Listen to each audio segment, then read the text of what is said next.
Hello everyone. So like I said I would explain why I'm here and making more vlogs and videos. So the reason is that I am suspended from Tufts. Yes, suspended. The big S word. It's pretty serious actually, and it's actually making me really. I shouldn't say that. I say that it's made me very sad, and that is why I'm making these vlogs, because I need to vent and talk more about it. And I need to get my truth out there because, yes, I am being wrongfully suspended. And I guess that's an opinion, but it seems pretty factual when I show you the evidence that I have. So I'm going to give you the groundwork for what actually happened, and I'm going to do a before and after video. This one will be before, like the events that actually happened and transpired during the days that are in question. And then the next video will be about the process, the judicial process that Tufts has to prove or see what's happening for this case that's my case. Okay, so there's this clip test for this class that I was in. It's an art class because it is a required class for my film and media studies minor. So there's a lot of people in it. It's a clip test. So there's 3 clips from 3 different movies, about 2, 3, 4, 5 minutes long. And within that test, or within that clip, you watch for specific vocab and like keywords. So, for example, if you're watching a clip from, we watched the movie Selma, and there's a clip from it, and you watch like where's the how's the audio, how's the visual, and how's the setup. So the framing, you would look like, hey, it's a wide shot, it's a 2-shot, it's a shot reverse shot. There's a break in the 180 rule. The lighting is dim here, there's a shadow here because of this, and you write an essay, basically. And this essay explains those keywords, like what is its use and purpose in that scene. Like, why did they break the 180 rule here? You point out first that there was a 180 rule, and then you justify what its purpose is. And that's how you get points, and that's how you complete this essay test thing. It's all done online. It's all done supposedly from the comfort of your own home, on a laptop, on a computer, by yourself. Okay, so let's fast forward, rewind to a day before the clip test is due. It was due at like 5 p.m. on a Friday. I texted my friend, we're going to call her Patricia, because if you watch How I Met Your Mother, I am Robin, this person is Patricia. So, this person, Patricia, I don't want to say her real name, we are co-workers, we work at the same work-study job on campus, and we have the same shift Friday in the morning. And I texted her the night prior saying, hey, do you want to do this clip test together so that we can help each other, make it easier. Both of us can, having 2 sets of eyes, watch these clips to see more things that maybe one of us would miss on our own. So she said yes, and the next morning we take the clip test together. She starts it up on her account, signs in and opens up the test and starts taking it. I am manning the station at which we work at. It's like a equipment checkout place. And I come over whenever she starts a new clip. So, because we both sit down, watch the clip together, and we both point out things that we see. I pointed out just as much as she pointed out, but we were both able to help each other find more keywords together. So, fast forward to the end of our work shift. She completes her paper because she was working out the whole time while I was working at the station. But I would periodically come over and help her when she was starting a new clip, because I wasn't writing it, she was writing her own. I was just helping her finding keywords. Okay. So, at the end of our work shift, she leaves, and she leaves me with her paper that she already submitted. She left me a copy of it. I said, that works. I can use that to make my own paper, take the keywords that we found together. So that is what I did. I made a paper, I wrote a paper, my own paper, using those keywords, and then submitted it as my own. But this is where the problem occurs. So, the clip test is done online. It is an online submission. There's a text box that you copy and paste your work into. And that's what I thought I did. I remember that it was a rush. It was like 4:55, and I wasn't near my laptop. And I was like, oh crap, I need to turn in my paper. So I rushed up to my laptop, open up the files, and like copy and paste into this text box and submit it. Boom, done. What I did not know is that I submitted hers on accident. I copy and pasted her Word file and then submitted it. So about 3 weeks later, I get an email from the professor when the grades come out for this test, and it says that he wants to meet with me privately. And can you stop? And that's when I figure out that something went wrong. And already I feel very guilty and scared. So I, for bringing Patricia into this mess. It was my own carelessness, and I feel really dumb and really guilty. So I told her before meeting with the professor that I would lie. I would tell her tell the professor that it was all me. It was my mistake, and hopefully there's nothing done to Patricia. Like, she's innocent, didn't do anything. And she was reluctant at first to go with this. Patricia was, when I was texting her, telling her that I will take the fall for it. She said, like, are you sure? And I said, yes, so, like, that's okay. Like, it's, at the end of the day, it was my, like, mistake. It was really dumb of me to do that.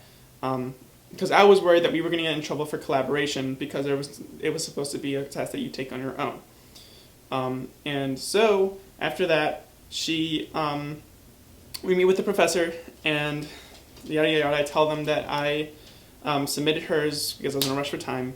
But what I did not realize, and what I realize now in hindsight, like, it's so plain and clear, is that what I was telling them is that I plagiarized her entire paper on purpose and, like, just did it.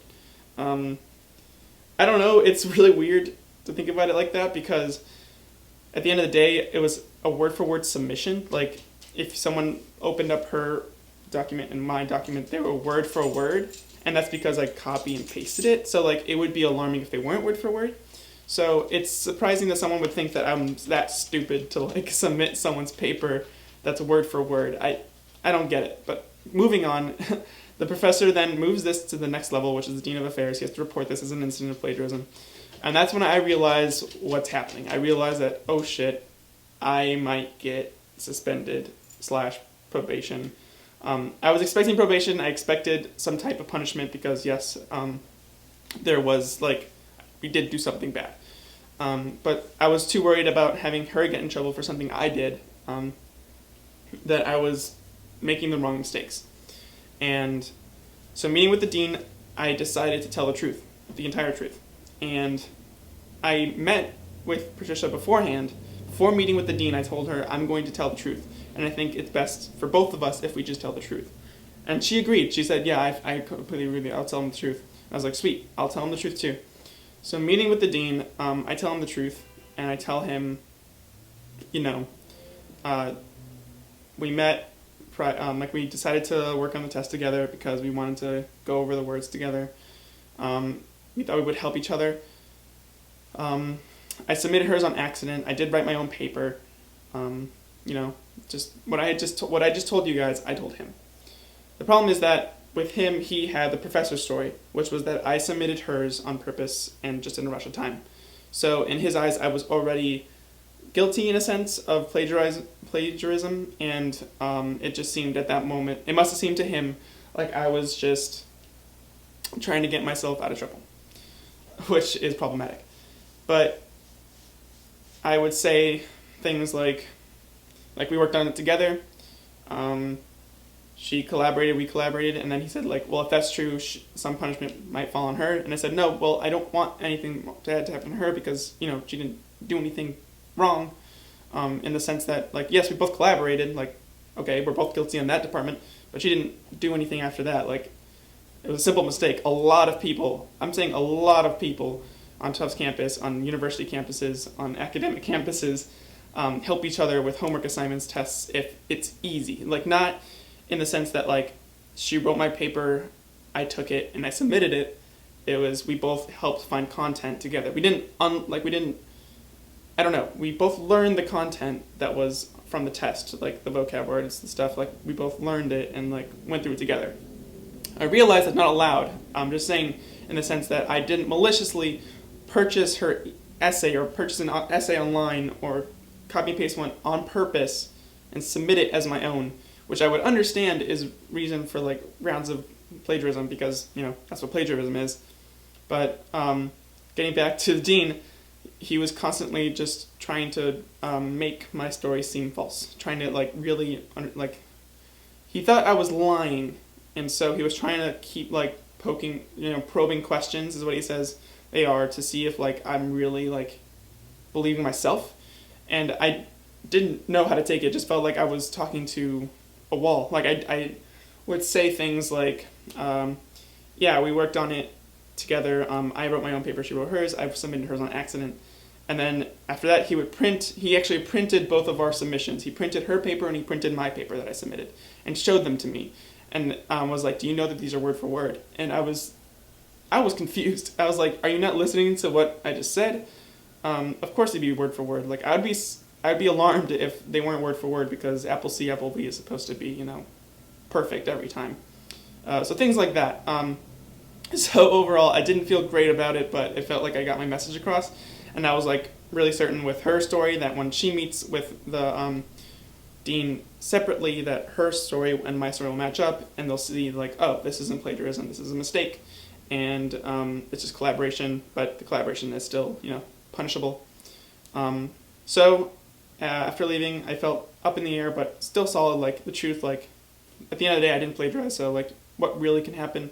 But I did collaborate, and that sucks. So I might get probation, which is like a temporary mark on your record until you graduate. I guess, should I go into the after? I don't know. I think I'll leave it as a cliffhanger for now. I've been talking and rambling. I'm actually waiting on a call from the dean, and I don't know if he's going to call me, but I'm hoping he does, because there's a lot of things to do in the conclusion, and I will mention that in the next video I post on Tuesday. But for now, I'm done, and I'm sorry for the day late in the video.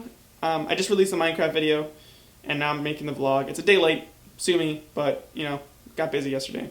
So I'll edit this, and then post it, you'll see it, and then you'll see me again on Tuesday, because that's the schedule. Tuesday, Thursday vlogs, and then Monday, Friday Minecraft. Yeah, I'll see you guys on Tuesday, and that was gross, and have a great weekend. Okay, so I forgot to mention at the beginning of this video that I'm not posting this video out of bitterness or being upset. I mean, I am upset, but not at any individual person. I'm just upset with the situation as a whole. And I'm not posting this video to yell at anyone or out of bitterness. I'm purely doing it to help myself get over this hump, I guess you could call it, this obstacle. I realize I am suspended, and I will go on with whatever it goes, whether I'm suspended or not. I will go forward and make the best of the situation. I'm not making this just to be upset, just to rant. I am saying this so that my voice and my narrative is clear and on tape, and I'm going to make sure that I can heal from this, because it is upsetting, and I'm not going to be able to graduate with my class. I'm not going to be able to apply for on-campus housing for next year. I have to find a job while I'm here. My brother and my mom live in this apartment, which is a 2-bedroom apartment. I have my makeshift room, which you saw. I'm not meant to live here permanently. If I was going back to school and not being suspended, I would go back to school in about 5 days. So, since that's not happening, I have to find alternative living arrangements, find a job, and, attend classes when I can. My suspension is up at the end of the semester, so maybe I could take summer courses, but, it's annoying that all this has to happen. That being said, I'm saying this and talking to you guys. Hopefully you'll listen and receive, I don't know what I was trying to say. Hopefully you'll just hear me out and make a call for yourself, because in my next video I'll explain what happens. There's a lot of emails and files that are I have that are for this case, and you'll see that it seems like there's a bit of not realistic process going on here at Tufts, and I hope to share what I can about what I'm going through. Hopefully you like it, and I'll see you.